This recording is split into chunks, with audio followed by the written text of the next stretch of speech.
সালে বীর মুক্তিযোদ্ধারা যুদ্ধ করেছেন। বর্তমান প্রজন্ম তাদের সাথে এই সমাবেশ হয়েছে।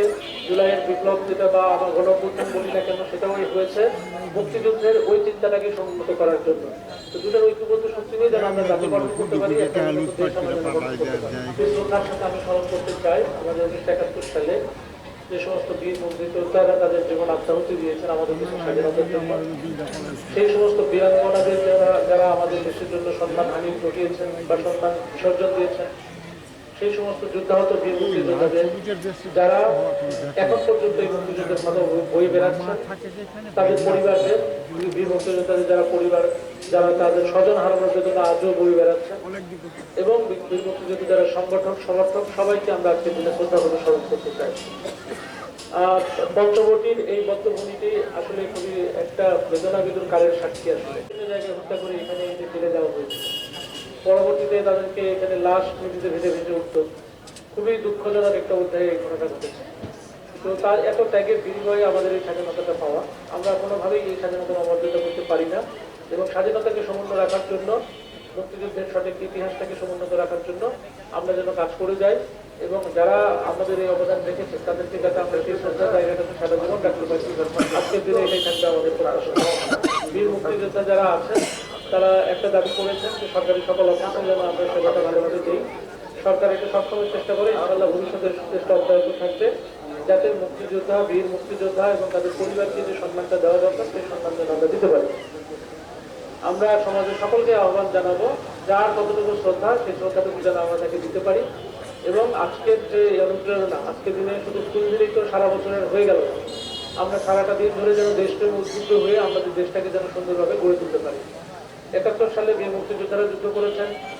বর্তমান প্রজন্ম তাদের সাথে এই সমাবেশ হয়েছে। জুলাইয়ের বিপ্লব যেটা বা আমার গণঅভ্যুত্থান বলি না কেন সেটাও হয়েছে মুক্তিযুদ্ধের ওই চিন্তাটাকে সংহত করার জন্য। তো দুটোর ঐক্যবদ্ধ শক্তি নিয়ে যেন আমরা জাতি গঠন করতে পারি, আমাদের যেখানে ন্যায় বিচার থাকবে, যেখানে সমতা থাকবে, যেখানে মানুষ শ্রদ্ধা থাকবে, সমবেদনা থাকবে একে অপরের প্রতি, দেশের জন্য ভালো করার আগ্রহ থাকবে।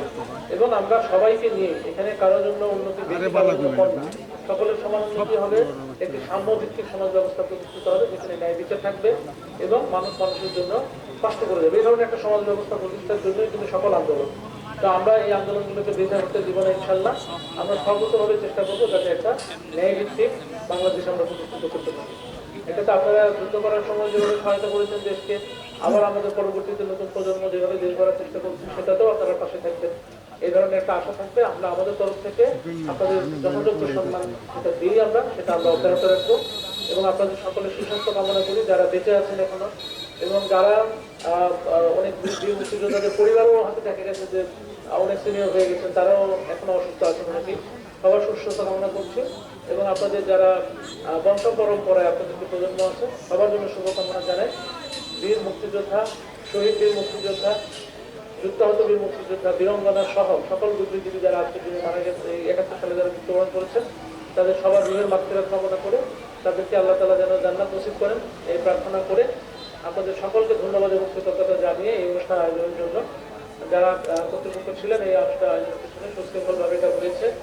সাংবাদিক ভাইয়েরা অনুষ্ঠানটা কাভার করেছেন, এটা একটা ব্যতিক্রমী অনুষ্ঠান এই কারণে সাধারণত 16 ডিসেম্বরেই প্রোগ্রামগুলো হয়ে থাকে, সেই জায়গায় 15 ডিসেম্বরে এটা এটা একটা অভিনব একটা বিষয় যে এখানে অনেকদিন ধরে হচ্ছে এটা খুবই একটা ভালো বিষয় যে আজকের দিনে আমরা বিশেষভাবে স্মরণ করছি আমরা।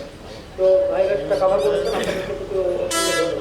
তো যারা কষ্ট করে এসেছেন বিভিন্ন প্রান্ত থেকে বীর মুক্তিযোদ্ধাগণ সবাইকে আয়োজক যারা আছে তাদেরকে ধন্যবাদ জানিয়ে